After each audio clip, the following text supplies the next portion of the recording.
नमस्कार, good morning. आज तक पर आप देख रहे हैं आज सुबह। आपके साथ मैं हूं मीनाक्षी खंडवाल। सुबह 9:30 बजे से लेकर 11 बजे तक नए प्रेजेंटेशन, नए अंदाज के साथ आपको दिखाते हैं हम देश और दुनिया की तमाम खबरें। तो आइए शुरुआत करते हैं एक खास खबर के साथ।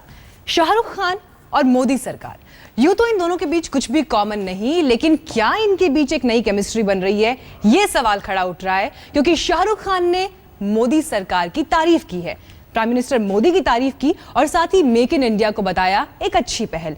इस मौके पर महाराष्ट्र के मुख्यमंत्री देवेंद्र फडणवीस भी मौजूद थे।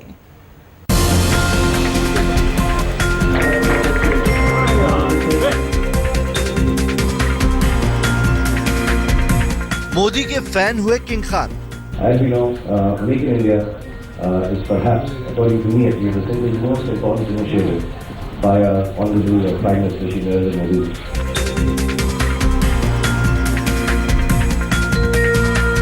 मेक इन इंडिया पर फिदा शाहरुख खान।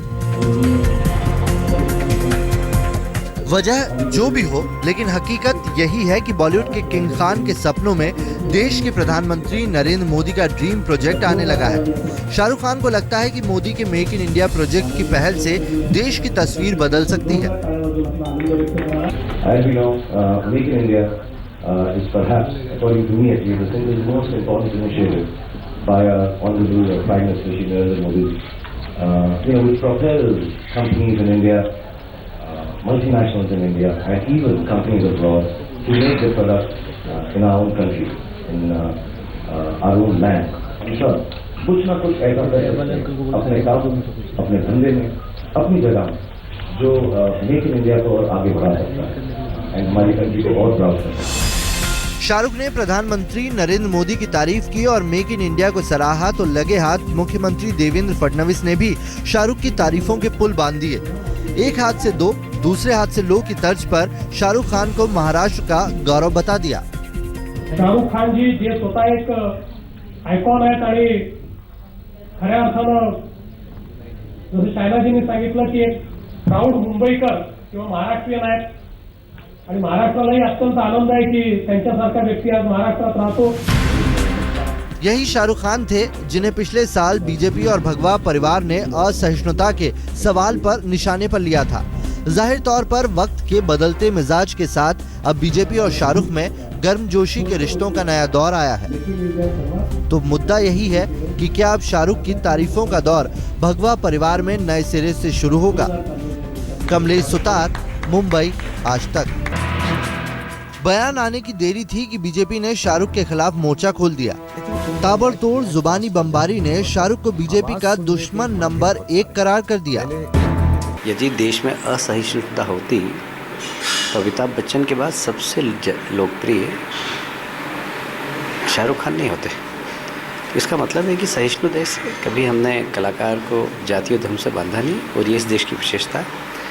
और ऐसे लोग यदि ये कहेंगे कि देश में असहिष्णुता है तो आपत्तिजनक है। मैं उनके बयान से भी इत्तेफाक नहीं करता हूँ। शाहरुख खान का स्टेटमेंट अगर इंटॉलरेंस के बारे में है तो हम इतने सालों से शाहरुख खान को इस देश में, चाहे हमारे मतभेद हो सकते हैं कुछ मुद्दे पे, लेकिन हमारे देश ने उसको भी टॉलरेट किया है ना, तो शाहरुख खान को इस विवाद में पड़ने की कोई जरूरत नहीं थी।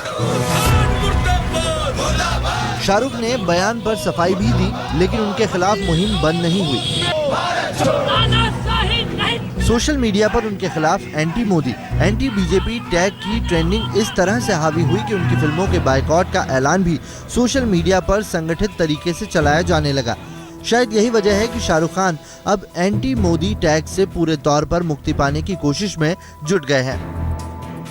As we know, Make in India is perhaps, according to me at least, the single most important initiative by our Honorable Prime Minister Shri Narendra Modi.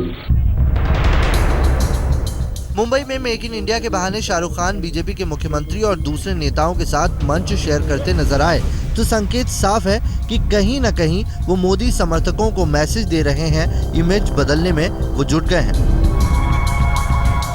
हालांकि उनकी कोशिश कांग्रेसी नेताओं के लिए किसी डाह से कम नहीं, जिसके साथ उनकी केमिस्ट्री अक्सर सुर्खियां बटोरती रही। शाहरुख के पहले असहिष्णुता के सवाल पर बॉलीवुड अभिनेता आमिर खान को भी मोदी समर्थकों के गुस्से का सामना करना पड़ा था। तो उन्होंने भी मेक इन इंडिया इवेंट में पीएम मोदी के साथ डिनर पर मुलाकात कर अपने खिलाफ चल रहे प्रचार को थमाने की कोशिश की। तो बॉलीवुड के सुपरस्टार के बयान का संकेत साफ है कि अभिनेता इमेज को लेकर सतर्क हो चुके हैं। कोई ऐसे कड़वे बोल जुबान पर नहीं लाना चाहता कि खुद के फिल्मी कारोबार ही ठप पड़ने की नौबत खड़ी दिखाई पड़ने लगे। मुंबई से कमलेश सुतार के साथ आज तक ब्यूरो। दिल्ली के पीतमपुरा में एक बिजनेस पार्क में भीषण आग लगी है। ये खबर अभी आ रही है। Netaji Subhash place metro station के करीब एक इमारत की 10वीं मंजिल पर यह आग लगी है, जिस पर काबू पाने के लिए फायर ब्रिगेड की